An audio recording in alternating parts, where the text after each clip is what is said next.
تقریباً کہیے 1000 سال جب آدم زمین پر آئے، 1000 سال زندگی گزاری، انہی میں ان کے فرزند حابیل ہیں، قابیل ہے، حوا ہے۔ یہ وہ انسانیت کا آپ کے یہ سنہرا دور ہے کہ جب 1/3 1/4 شر اور 3/4 خیر، قابیل شر ہے اور باقی تینوں خیر پر۔ یہ کہیے انسانیت کا سنہرا دور ہے۔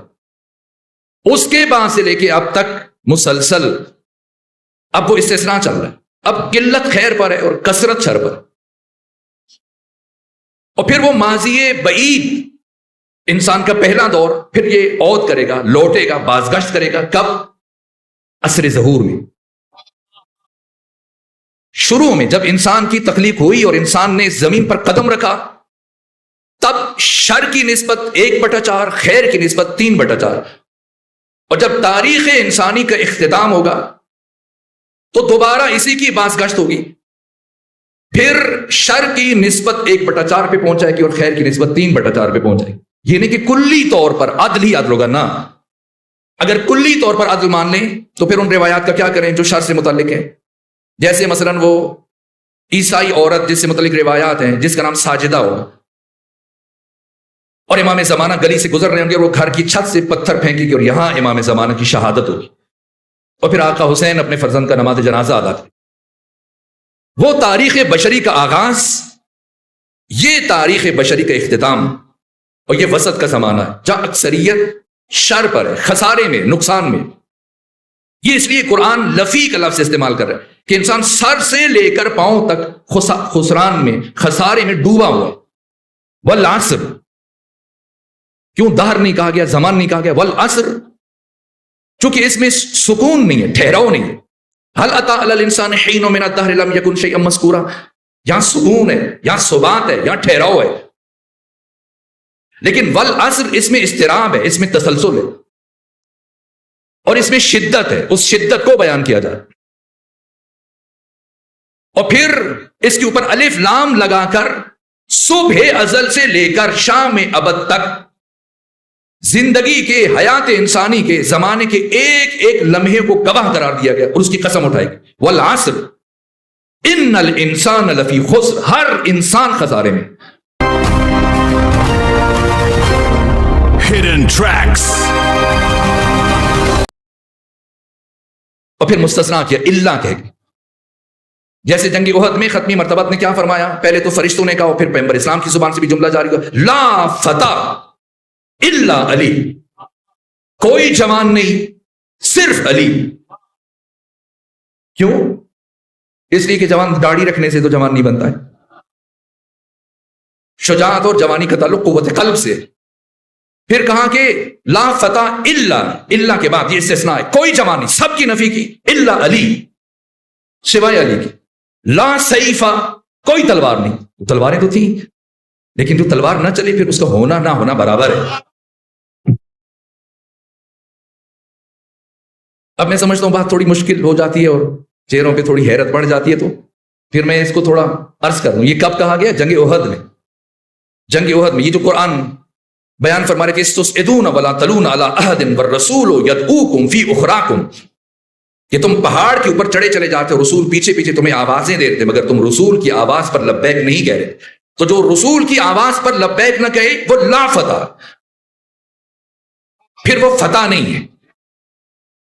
تو پھر وہ فتح کون ہے؟ مولانا شبلی نعمانی نے کہا کہ جب خالد بن ولید نے اور اکرمہ بن ابو جہل نے پہاڑی کا چکر کاٹ کے دوبارہ سے حملہ کیا، جب مسلمان مال غنیمت سمیٹنے مصروف تھے، تو چونکہ اچانک حملہ اور تلواریں نیاموں میں تھی تو انہیں سنبھلنے کا موقع نہیں ملا اور گھبراہٹ میں ایک دوسرے پر تلواریں چلانے لگ گئے، اور پھر سب کے سب اس طرح سے دوڑے کہ انہیں بھاگنے کے لیے راستہ نہیں مل رہا۔ یہ قرآن بیان فرما استسعدون ولا تلون، اور رسول آوازیں دے رہے تھے۔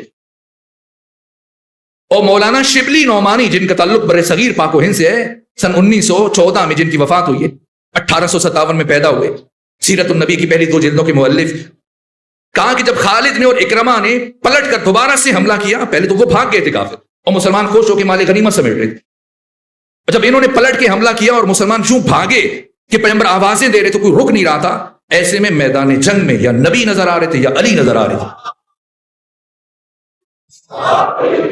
یہاں تک کہ علی، اب چونکہ میں نے کہا ذرا سی چہروں سے وہ خالص علمی بحث ہو تو تھکن ہونے لگتی ہے، تو میں یہ بیان نہیں کرنا تھا، لیکن میں جملہ عرض کرتا ہوں کہ کب کہاں لاپتہ،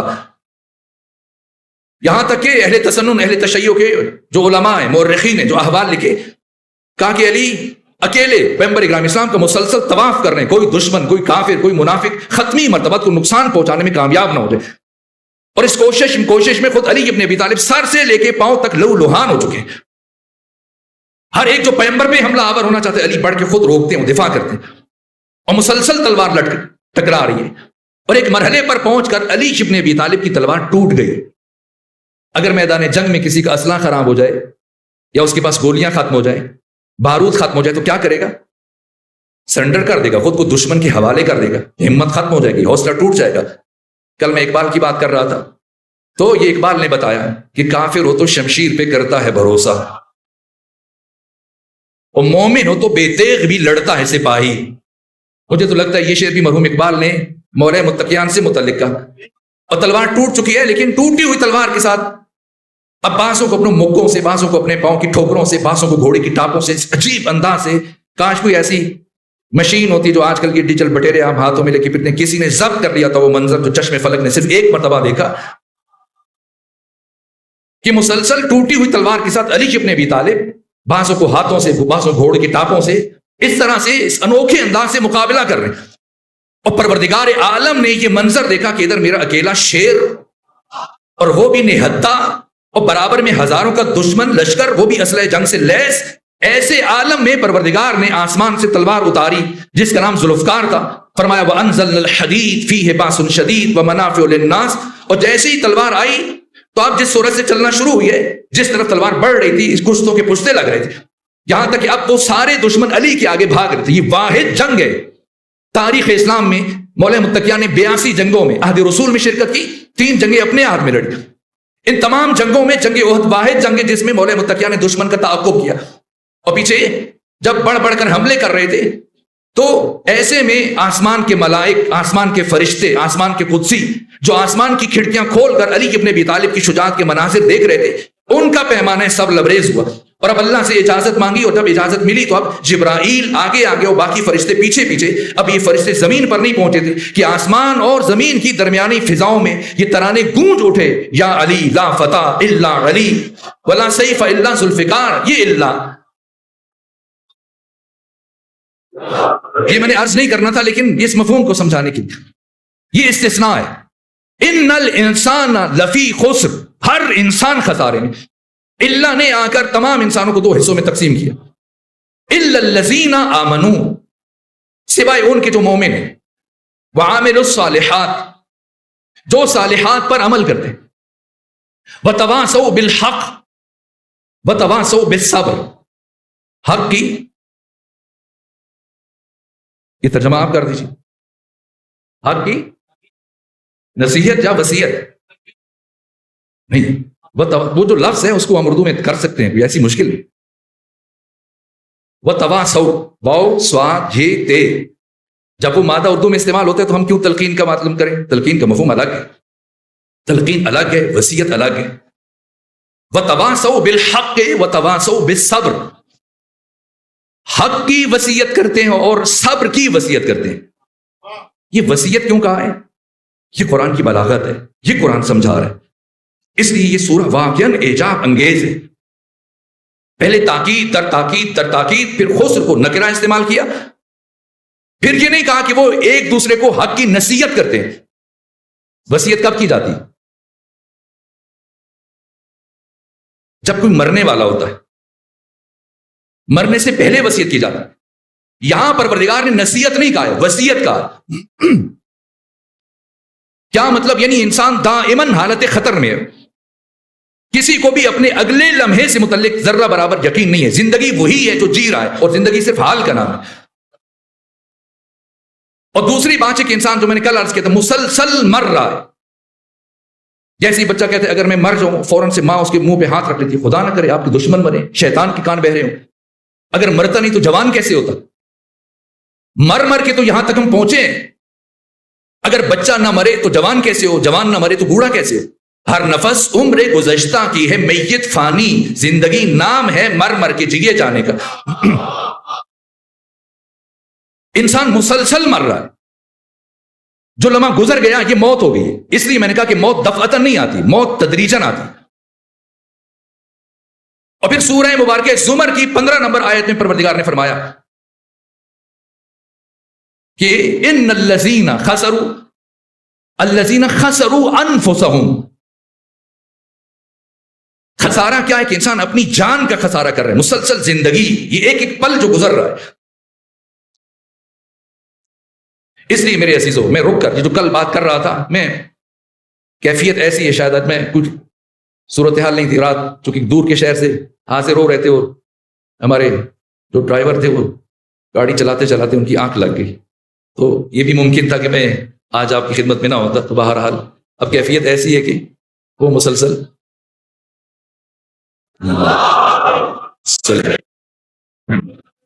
یہ میں دوسرا دن ہے کہ برابر جاگ رہا ہوں، اور اب میں کوئی نعم البدل نہیں تھا، حل نہیں تھا، اور آنا پڑا. تو اس لیے میں بڑی ہمت اور کوشش کر کے اپنی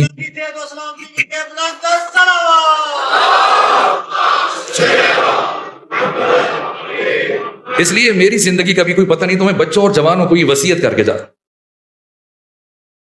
کہ زندگی یہ جو 4 رکن ہیں، پہلا رکن ایمان.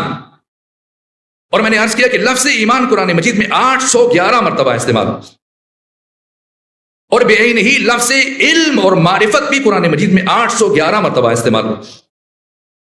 یعنی یہ باہم لازم و ملزوم ہے، معرفت کے بغیر ایمان کا تصور نہیں ہے. اور کل جو میں آپ کی خدمت میں عرض کر رہا تھا، معرفت کا سب سے بڑا گنجینہ، خزینہ، ماخذ، مصدر کیا ہے؟ قرآن مجید ہے. اور قرآن مجید نصاب انسانیت ہے. اس لیے پروردگار، دیکھیں قرآن میں تکرار نہیں ہے، اہم ترین باتوں کو پروردگار نے آیت کے حصے میں ذکر کیا اور پلٹ کر دوبارہ ذکر نہیں کیا. لیکن سورہ مزمل میں پروردگار نے مسلسل 2 مرتبہ فرمایا فَقْرَؤُوا مَا تَيَسَّرَ مِنَ الْقُرْآنِ، جتنا میسر آ سکے قرآن مجید کی تلاوت کرو. یہ بچوں سے یہ ایک ایک لمحہ جو گزر رہا ہے، یہ موت ہو رہی ہے. خدا کرے کہ موت ہو، قتل نہ ہو، اور ہم اپنے لمحات کے قاتل نہ ہو. اس لیے کہ نماز روزے کا جواب دینا یہ نسبتاً آسان ہوگا، اپنے ایک ایک لمحے کا حساب دینا یہ بہت مشکل مرحلہ ہوگا. ہم سمجھتے ہیں، اب میں یہ بات بچوں کے لیے عرض کروں، ہم سمجھتے ہیں کہ ہم واٹس ایپ استعمال کر رہے ہیں، ہم یوٹیوب استعمال کر رہے ہیں، ہم انسٹاگرام استعمال کر رہے ہیں، ہم فلاں ایپ استعمال کر رہے ہیں، ہم موبائل سیل استعمال کر رہے ہیں، ہم لیپ ٹاپ استعمال کر رہے ہیں. یہ تب ہم نے استعمال کیے تھے جب نئے نئے ہماری زندگیوں میں آئے تھے. اب ہم استعمال نہیں کر رہے، اب ہم خود مسلسل استعمال ہو رہے ہیں. باسیچہ ہے انسان.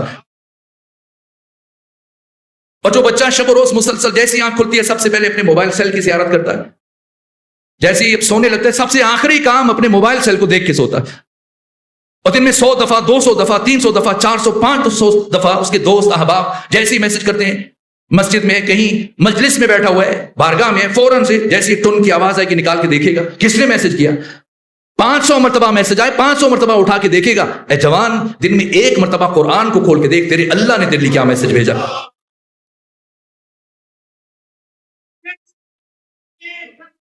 اللہ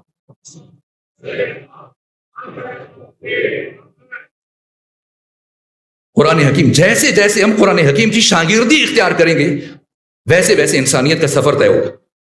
ورنہ خاکم بدان، حیوان پیدا ہوئے، حیوان زندگی گزاری، حیوان مر جائیں گے، اور قیامت کے دن حیوان اٹھایا جائے گا. قرآن نصاب انسانیت.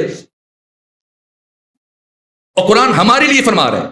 4 مرتبہ سورہ مبارکہ قمر میں پروردگار نے ایک بات کی، وَلَقَدْ يَسَّرْنَا، دیکھیں کتنی تاکید ہے، تاکید در تاکید در تاکید. 5 مرتبہ وَلَقَدْ يَسَّرْنَا الْقُرْآنَ لِلذِّكْرِ فَهَلْ مِن مُدَّكِرٍ.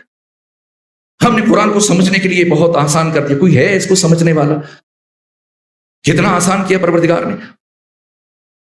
قرآن خود سکھاتا ہے. اور اگر انسان کسی مدرسے میں نہیں جائے، مولوی کے پاس نہیں جائے، تہران کی یونیورسٹی کی ایک طالبہ، وہ جب بھی قرآن، جس طرح میں نے کل مرحوم اقبال کی بات کی تھی کہ باپ نے کہا اس طرح قرآن پڑھے، مطالعہ کریں کہ کوئی ابھی آپ پر یہ وحی نازل ہو رہی. تو وہ طالبہ، انہوں نے قرآن مجید کی تفسیر لکھی، یونیورسٹی میں پڑھتے.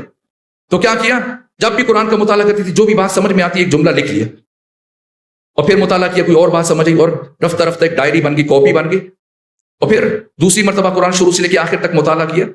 ہم نے کتنی مرتبہ قرآن کا شروع سے لے کے آخر تک مطالعہ کیا؟ اگر ہم اپنا محاسبہ کریں، کتنی مرتبہ پڑھا ہے، کتنی مرتبہ مطالعہ کیا؟ اگر ہم سے کوئی غیر مسلم عیسائی ہے، ملحد ہے، ہندو ہے، وہ ہم سے کہے کہ اپنی مذہب کی کوئی ایسی کتاب دو جس پر کسی کو کوئی اختلاف نہ ہو، جو سب سے اچھی کتاب ہے، میں پڑھنا چاہتا ہوں، تو ہم کون سی کتاب دیں؟ قرآن مجید. اور جب اسے دے تو وہ پلٹ کے پوچھے کہ آپ نے اسے کتنی دفعہ پڑھا ہے، تو کیا بتائیں گے؟ جی مشکل مرحلہ ہے. اس خاتون جب بھی مطالعہ کرتی ہے اور جو بھی سمجھ میں آتا کاپی پہ لکھ لیتی، یہاں تک کہ ایک دو کاپیاں بن گئی اور اپنی دوست کو دکھائیں کہ یہ دیکھو میں نے یہ چیزیں قرآن سے متعلق مجھے یہ سمجھ. اس نے تشویق کی تو کہا کہ آپ اسے نظر ثانی کرو، چھپواؤ. یہاں تک کہ انہوں نے مزید کچھ اضافہ کر کے ایک جلد میں، اور اب وہ 10 جلدوں میں تفسیر چھپی. خود قرآن دیتا. اگر کوئی یہ جو شعر ہے، مولا روم فرماتے کہ علم دو علم است اول مکتبی کہ در آموزی بے مکتب چون سبی. علم دیگر جوشش یزدان بود چشم عشق اندر میان جان بود. کا علم دو طرح کا ہے. ایک مکتبی جو تو بستہ اٹھا کر بچوں کی طرح مدرسے میں مکتب میں جاتا ہے. ایک اور علم ہے علم دیگر جوشش یزدان بود. ایک اور علم ہے جو پروردگار کی طرف سے عطا ہوتا ہے، وہ باہر سے کتابوں سے، استاد سے، معلم سے، اسکول کالج یونیورسٹی سے نہیں ملتا. چشم عشق اندر میان جان بود. اس کا سرچشمہ خود انسان کی جان ہوتی، وہ اندر سے پھوٹتا ہے. کیسے؟ یہ قرآن نے خود سکھایا ہے. آقا خمینی وہ چکن کی میں گفتگو سن رہا تھا تو انہوں نے مثال سے سمجھایا جوانوں کے لیے. کا ایک شخص کی خواہش تھی کہ وہ اپنے مہمانوں کے لیے خوبصورت سا ڈرائنگ روم تیار کرے، مہمان خانہ. تو اس نے اپنے شہر کے سب سے بہترین کاریگر بلائے. 2 کاریگروں کو ان کا کہا کہ میں نے آپ کا بہت نام سنا ہے، بہت شہرت سنی ہے. تو ایک نے کہا کہ آپ انہی سے بنوا لیجئے کہ میرا طریقہ کار الگ ہے. دوسرے نے کہا نہیں، مشکل نہیں ہے، یہ جیسے بناتے ہیں بنائے، کہیں پہ کوئی دقت نہیں آئے گی، یہ رنگی نظر آئے گی، ایک جیسا نظر آئے گا. کہ ٹھیک ہے. اب دونوں کام شروع ہو گئے اور دوسرے نے کہا کہ وہ جو مہمان خانہ بن رہا ہے اس کے وسط میں ایک پردہ حائل کر دیا جائے، کپڑا لگا دیا جائے اور کوئی میرے کام کو نہ دیکھے. اب پہلا کاریگر آتا ہے ہر روز اور اوزار لے کر مختلف چیزیں منگواتا ہے، مختلف پتھر منگواتا ہے، مختلف معدنیات منگواتا ہے، ہیرے جواہرات منگواتا ہے، انہیں نصب کرتا ہے خوبصورت طریقے سے. اور دوسرا آتا ہے کچھ نہیں منگواتا، صرف اوزار لے کے آتا ہے. اور جب یہ سب وہ کام شروع کرتا ہے، پہلے والا وہ بھی شروع کرتا ہے، جب یہ چھٹی کرتا ہے وہ بھی چلا جاتا ہے. اور 6 مہینے کے بعد پہلے نے کہا میرا کام ختم ہو گیا، دوسرے نے کہا میرا کام بھی ختم ہو گیا. تو اب جب پردہ ہٹایا گیا تو بہت عجیب منظر تھا. اس نے تو اس میں ہیرے جواہرات نصب کیے اور بہت زیادہ اس میں محنت کی، اور دوسرے نے اوزار سے اسے اتنا تراشا، اتنا صاف کیا ہے، اتنا اس کو خوبصورت کیا ہے، سیقل کیا ہے کہ ادھر کا حسن اس میں متجلی تھا. کبھی انسان مکتب میں سیکھتا ہے، مدرسے میں سیکھتا ہے، استاد کے پاس جا کے سیکھتا ہے، اور کبھی خود کو طبق اخلاص میں رکھ کر قرآن مجید کے محضر میں چلا جاتا ہے. واقعاً قرآن عطا کرتا ہے، لیکن شرط ہے. مولا روم کہتے ہیں کہ عروس حضرت قرآن نقاب انگاہ براندازت کہ دار الملک انسان را مجرد بیندس غوغا. مولا روم نے قرآن مجید کو دلہن سے تشبیہ دی، اور جن کی شادی ہوگی وہ تو جانتے ہیں، اب یہ رسم شاید ختم ہو جائے لیکن ابھی تک تو چل رہی ہوگی، کہ جو دلہن آتی ہے وہ ایک گھونگھٹ اپنے چہرے پہ رکھتی ہے. یہاں تک کہ اگر اس کی اپنی ماں ہو، بہنیں ہو اور اس کی دوستیں ہو، سہیلیاں ہو، تب بھی وہ اس طرح سے ایک دن جو آتی ہے دلہا کے گھر میں تو اسی طرح گھونگھٹ رہتا ہے، آخر وقت تک رہتا ہے. وہ کب اٹھاتی ہے گھونگھٹ؟ جب سب چلے جاتے ہیں اور صرف دلہا رہ جاتا ہے. یہ تشبیہ، یہ فلسفہ مثال تقریب ذہن ہے. تو مولا روم کہتے ہیں کہ عروس حضرت قرآن، قرآن مجید کے علوم اور معارف کی دلہن اس وقت اپنے چہرے سے نقاب اٹھاتی ہے کہ دار الملک انسان را مجرد بیندس غوغا، جب انسان کی مملکت وجود کو، اس کے دل کو شور شراب اور ہنگاموں سے پاک دیکھتی ہے. یہ بچے، یہ جوان اگر واقعا چاہتے ہیں قرآن کا قرب ملے، قرآن اترنا شروع ہو جائے، قرآن ہمارے دلوں پر نازل ہونا شروع ہو جائے، پھر یہ ساری الائے بلائیں یہ جو ہم استعمال کرتے ہیں کہ ہماری زندگی الجھی ہوئی ہے، ان میں مسلسل قتل کر رہے ہیں، اپنے لمحات کے قاتل ہیں. ایک ایک لمحے کا حساب دیا جائے گا. ان الانسان لفی خسر، انسان سر سے لے کے پاؤں تک خسران میں ڈوبا ہوا ہے، خسارے میں ڈوبا ہوا ہے. معذرت، آج میں اسے شاید بہتر انداز میں اپنی بات نہ کر سکوں. الا الذین آمنوا، صرف وہ جو مومن، وعملوا الصالحات، معرفت ایمان کا پیش خیمہ ہے اور ایمان عمل صالح کا پیش خیمہ ہے. اور اس کے بعد وتواصوا بالحق وتواصوا بالصبر، یہ کربلا کو بیان کر رہا ہے، یہ مہدویت کو بیان کر رہا ہے، یہ عاشور کو بیان کر رہا ہے، یہ حسینیت کو بیان کر رہا ہے. ہر ایک مثلا وہ سیکھ بھی لے، ایمان بھی لے آئے، ہر چیز پر جس پہ ایمان لے کے آنا ہے، عمل صالح بھی کرے. لیکن میں نے پہلے دن مثال دی تھی کہ کرسی کے 4 پائے میں سے اگر ایک بھی ٹوٹا ہوا ہے تو وہ گر جائے گا. اور خسارے سے بچنے کے قرآن مجید نے 4 رکن بیان کیے. ایک بھی کم کریں گے تو خسارے سے نہیں بچ سکتا, ہلاکت یقینی. اگر کوئی عمل صالح کرے, اگر کوئی ایمان بھی رکھتا ہے, کوئی واجب ترک نہ کرے, تمام مستحبات پر عمل کرے, روزے رکھے, حج کرے, زکات دے, سب کچھ کرے, لیکن وتواصوا بالحق, حق کی وصیت نہ کرے, وتواصوا بالصبر, صبر کی وصیت نہ کرے, خسارے سے نہیں بچ سکتا. پورا مدینہ بھرا ہوا تھا, کچھ اصحاب بھی تھے, تابعین بھی تھے, ہزاروں کی تعداد میں, سب با ایمان بھی تھے, میں نہیں کہتا بے ایمان تھے, سب با ایمان تھے, اور سب اعمال صالح میں لگے ہوئے تھے. مکہ میں, مدینہ میں حسین ابن علی نے جب 8 ذی الحج کو مکہ چھوڑا تو خانہ کعبہ میں تل دھرنے کی جگہ نہیں تھی, سب حج کر رہے تھے, اعمال صالح میں مصروف تھے. لیکن وتواصوا بالحق کون کرے, وتواصوا بالصبر کون کرے؟ یہ صرف حسین ابن علی اٹھے. 9.5 کروڑ مسلمانوں میں سے ایک حسین اٹھے, ورنہ ہر ایک, وہ جو پہلے 2 مراحل کو ہی کامیابی سمجھتے تھے, امام حسین کو مشورے دے رہے تھے, آپ عراق نہ جائیے. عبداللہ ابن عمر نے کہا کہ آپ قبیلہ بنو ثقیف کے پہاڑی علاقوں میں پناہ گزین ہو جائیں, آپ بھی محفوظ رہیں گے, آپ کے بچے محفوظ رہیں گے. عبداللہ ابن عباس نے کہا کہ آپ یمن چلے جائیں, وہاں آپ کے محب ہیں, چاہنے والے ہیں, آپ محفوظ رہیں گے. عبداللہ ابن زبیر نے کہا کہ آپ ہندوستان چلے جائیے. امام ہندوستان چاہ کر خود بھی بچ سکتے تھے, بچوں کو بھی, عیال کو بھی, مخدرات عصمت و طہارت کے حجاب کو بھی, اپنے قریبی باوفا ساتھیوں کو بھی بچا سکتے تھے. پھر کیوں کربلا گئے؟ وتواصوا بالحق وتواصوا بالصبر. ورنہ پہلے 2 کام تو سب کر رہے تھے. امام حسین یزید ابن معاویہ ابن ابو سفیان ابن حرب ابن امیہ کی بیعت نہ کر کے بھی خود کو بچا سکتے تھے. کتنوں نے بچایا خود کو؟ پھر کیوں گئے حسین کربلا, کیوں گئے؟ اسی کے اگلے 2 رکن ہمیں, وتواصوا بالحق وتواصوا بالصبر. ورنہ خسارے میں بظاہر انسان سمجھتا ہے کہ کامیابی حاصل کرنا, لیکن وہ کامیابی بہت وقتی ہوتی ہے. حسین اور حسینیوں نے جو کامیابی حاصل کی وہ ابدی اور دائمی ہے. ورنہ عمر ابن سعد 9 محرم کو امام حسین نے بلایا کہ عمر ابن سعد, تم سعد بن ابی وقاص کے بیٹے ہو, یزید کی مدد سے ہاتھ اٹھا لو, یہ میری مخالفت کریں, تم واپس چلے جاؤ. کہ کیا کروں, مجبور ہوں. فرمایا میں تمہاری مدد کروں گا اگر تمہیں کچھ چاہیے. پھر بہانے کیے کہ یہ نقصان پہنچائیں گے میرے گھر والوں کو. جب مسلسل کٹ حجتی سے کام لیا اس نے, امام حسین نے فرمایا عمر ابن سعد یاد رکھنا تمہیں عراق کی گندم نصیب نہیں ہوگی. رہے کہ یہ جو تہران ہے آج کا, چونکہ سعد بن نبی وقاص نے ایران فتح کیا تھا تو یہ بھی اپنے باپ کے ساتھ گیا تھا, اور وہاں پہ چل کے تو ایک عرصہ رہا, تو چونکہ بہت خوبصورت جگہ تھی تو اس کی بڑی حسرت تھی کہ کبھی میں یہاں پہ حکومت کروں. اور عبید اللہ ابن زیاد نے یزید کو مشورہ دیا کہ تم اس کے لیے تحریر بھیجو, اور اس کو رے کی لالچ دی, حکومت رے کی, کہ تمہیں رے کی حکومت دیں گے. اور جب اس نے لشکر تیار کر لیا کہ وہاں پہ کوئی بغاوت ہے اسے کچلنے کے لیے, تو کہا ابھی پہلے یہاں پہ حسین آ گئے تو پہلے حسین کے ساتھ لڑو, پھر وہاں چلے جا.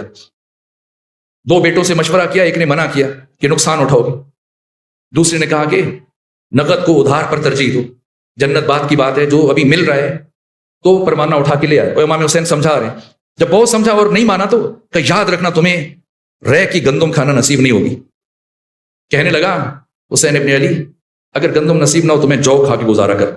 طنز کیا, امام حسین سے مذاق کیا, اور کیا خسارہ اٹھایا.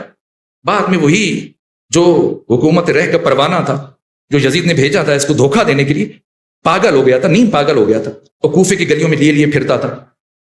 اور کسی نے پوچھا کہ بھائی وہ عمر وہ رے کی حکومت کیا ہوئی؟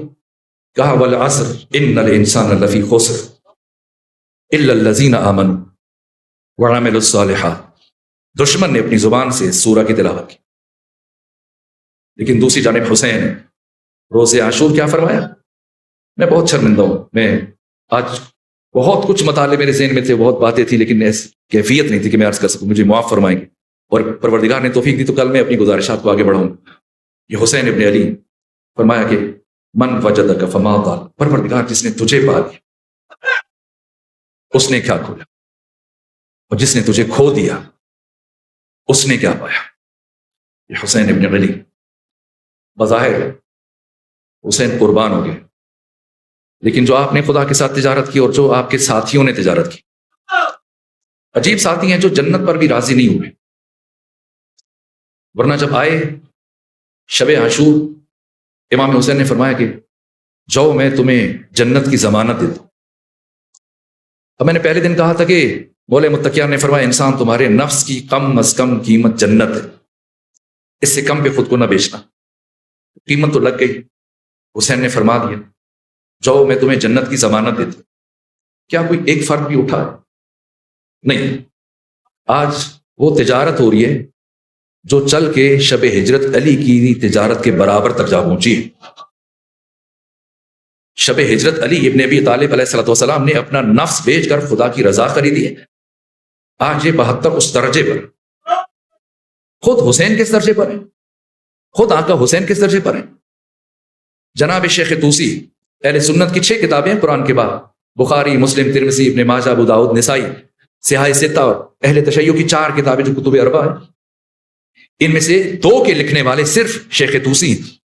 اور شیخ طوسی نے اپنی امالی میں امام ششم سے یہ حدیث بیان کی کہ امام ششم نے بیان کیا کہ میرے بابا امام محمد باقر علیہ السلام نے فرمایا کہ جب جناب جابر ابن عبداللہ انصاری نے پوچھا کہ فرزند رسول آپ کے چچا حسین ابن علی کو اس عظیم قربانی کے بدلے میں کیا ملا؟ انسان خسارے میں ہے، لیکن حسین نے کیا تجارت کی؟ کہا کہ اتنی بڑی قربانی جو دی تو کیا ملا؟ فرمایا اللہ نے حسین ابن علی کے گنبد کے نیچے دعا کو مستجاب قرار دیا، اور دوسرا یہ کہ امامت کو میرے جد امام حسین کی نسب میں رکھا، اور تیسرا یہ کہ میرے جد امام حسین کی قبر کی مٹی کو شفا قرار دی، اور چوتھا یہ کہ اگر کوئی زائر میرے جد امام حسین کی زیارت کے لیے گھر سے چلے گا، وہ کربلا آئے گا، تو جو وقت آنے میں اور جانے میں خرچ کرے گا وہ اس کی زندگی میں حساب نہیں ہوگا۔ جابر ابن عبداللہ انصاری نے عرض کیا فرزند رسول یہ سب تو آپ کے جد حسین کی وجہ سے عطا کیا گیا، یہ تو دوسروں کو ملا ہے، ان کے زائر کو ملا، ان کی اولاد کو ملا، خود امام حسین کو پروردگار نے اس قربانی کے عوض میں کیا عطا کیا؟ سنیں گے۔ یہ صاحب تہذیب اور صاحب استبصار 2 کتب اربع میں سے 2 کے لکھاری شیخ طوسی اپنی امالی میں کیا جملہ لکھا امام پنجم سے؟ کہا کہ سنو، اللہ نے اس قربانی کے عوض میں جو درجہ امام الانبیاء سید الرسل خدمی مرتبت کے لیے قرار کیا، وہی مقام بے ہی میرے جد حسین ابن علی کے لیے قرار ہے۔ یہ تجارت دنیا میں کسی نے اتنی بڑی تجارت نہیں کی ہوگی، ایک خود حسین نے، دوسرے حسینیوں نے۔ جنت جب دی، کوئی 2 رکعتی مولوی کہہ رہا ہے، فضل الرحمان نے کہا کہ میں تمہیں جنت دیتا ہوں، جس کا اپنا جانا بھی یقینی نہیں ہے، کسی مفتی نے کہا ہے، کسی مولوی نے کہا ہے، وارث جنت، سردار جنت، مالک جنت حسین ابن علی کہہ رہا ہے جاؤ میں تمہیں جنت کی ضمانت دیتا ہوں۔ ایک فرق بھی اٹھا نہیں۔ کیوں؟ جنت سے بڑھ کے کچھ چاہیے۔ کیا چاہیے؟ لقاء پروردگار۔ اللحوف میں سید ابن طاؤس نے امام ششم سے روایت نقل کی کہ حضرت ابو بصیر نے عرض کیا فرزند رسول ہم نے سنا ہے کہ روز عاشور میدان کربلا میں امام حسین کا جو بھی ساتھی شہید ہو رہا تھا اس کے چہرے پر تبسم تھا، اتنے زخموں کے باوجود، 3 دن کی پیاس کے باوجود، اتنی تکلیف کے باوجود اس کے چہرے پہ تبسم تھا۔ فرمایا ہاں ایسا ہی تھا۔ کہا حضرت اس کی حکمت کیا تھی؟ اس تبسم، وہ جو چہرے پر بشاشت طمانینہ تھی، کہ اس لیے کہ وقت شہادت میرے جد حسین کا ہر سپاہی، ان 72 میں سے ہر فرد لقاء پروردگار پر فائز تھا، ہر ایک خدا کی زیارت کر رہا تھا۔ اس کی حقیقت کیا ہو، کس طرح سے بیان کی جائے؟ اور ان 72 میں سے ایک ممتاز ترین شخصیت ہے، ایک منفرد ترین شخصیت ہے۔ میں نے آغاز ایک امریکی فلسفی کی بات سے کیا جو 8,500 صفحات لکھ کے بھی زندگی کی حقیقت کو بیان کرنے سے عاجز رہا، جسے شب عاشور ایک جملے میں سمیٹ کر جناب قاسم نے بیان کیا۔ جب جناب قاسم نے استفسار کیا چچا جان کل میرا نام بھی شہیدوں میں ہوگا؟ بتا دیتے کہ ہوگا، نہیں ہوگا، لیکن حسین ابن علی خود چاہ رہے تھے، اس لیے کہ مؤرخ کے قلم میں اتنی طاقت نہیں تھی کہ وہ قاسم ابن حسن کا تعارف پیش کر سکے۔ اس لیے پوچھا بتاؤ اے قاسم کیف الموت عندک، جی موت آپ کے نزدیک کیسے ہے؟ جواب دیا چچا جان احلا من الاصل، شہد سے زیادہ شیرین۔ میری بہت خواہش تھی کہ میں تفصیل سے مسائل پڑھتا، لیکن شاید زیادہ نہ پڑھا جائے، بس چند جملے عرض کر سکتا۔ یہاں تک کہ روز عاشور جس شخصیت کو سب سے زیادہ مشکل سے اجازت ملی ہے وہ جناب قاسم ہے۔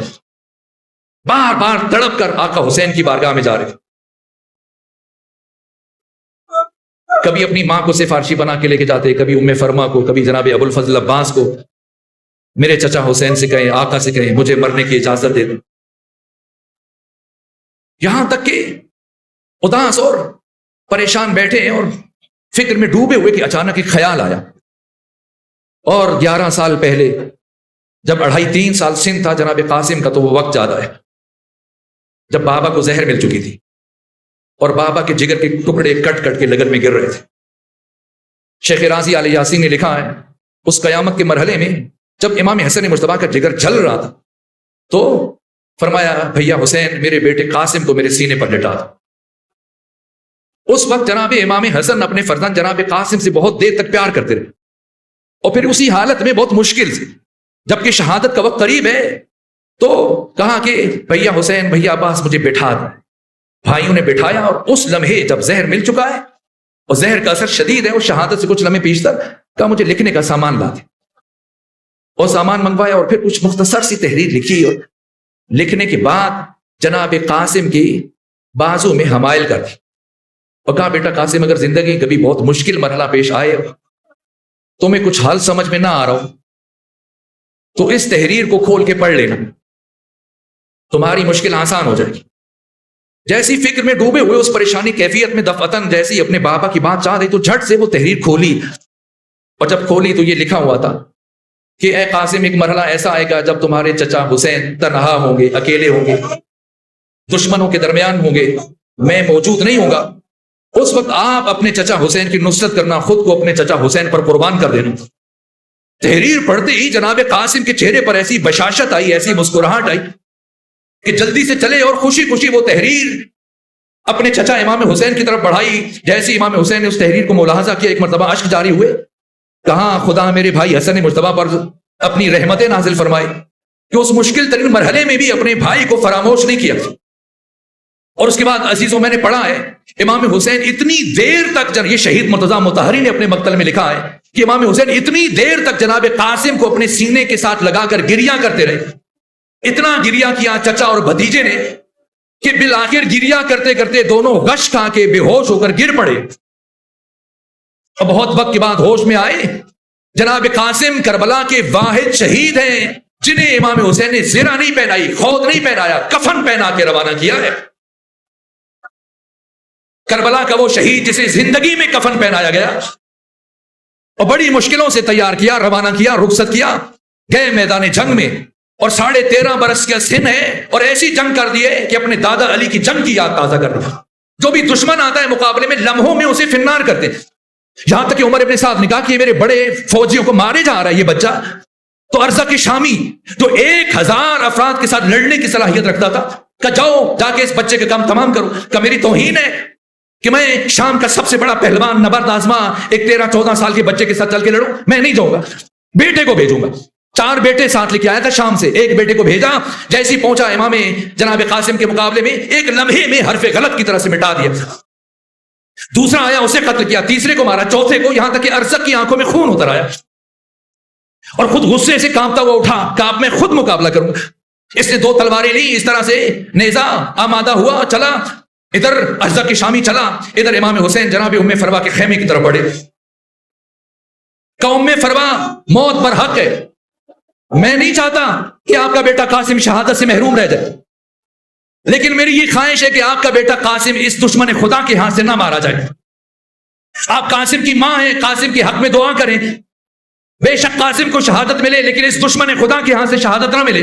ایک مرتبہ جناب ام فرما جائے نماز پر بیٹھی ہیں، ادھر وہ ارزا کے شامی آیا، ادھر دوسری طرف سے جناب قاسم وہ دنیا عرب کا یہ مجا ہوا 1000 افراد کے ساتھ مقابلہ کرنے والا پہلوان ادھر جب جناب قاسم سب حیران تھے، دونوں اطراف کے لشکری دیکھ رہے تھے، سپاہی دیکھ رہے تھے، عمر ابن سعد کے ساتھی دیکھ رہے تھے، یہ غیر متوازی مقابلہ، کون ہارے گا کون جیتے گا، سب کو لگ رہا تھا ارزق شامی ایک لمحے میں جناب قاسم کو شہید کر لے گا، لیکن اللہ رے شجاعت قاسم ابن حسن ایک مرتبہ جیسی قریب پہنچے، جست لگا کر اس مہارت سے شاگرد ابو الفضل العباس نے اپنے دوڑے دونوں پاؤں اس مہارت سے، اس استقامت سے گھوڑے کی زین کے اوپر جما دیے، اور پھر اگرچہ کہ اس کا قد بہت بڑا تھا، ایک مرتبہ زین پر کھڑے ہو کر جو اس کے سر پہ وار کیا، ارزق شامی کے سر کو شگافتہ کیا، یہاں تک کہ پوری فوج میں کھلبلی مچ گئی، یہاں تک کہ پھر اب کوئی آگے بڑھنے کی ہمت نہیں کر رہا تھا، اور پھر ایک مرتبہ عمر سعد نے اعلان کیا کہ اب کوئی ایک فرد بھی، جب ارزق جیسا اتنا بڑا پہلوان مارا گیا، اب کوئی فرد اکیلا قاسم کے مقابلے میں نہ جائے، چاروں طرف سے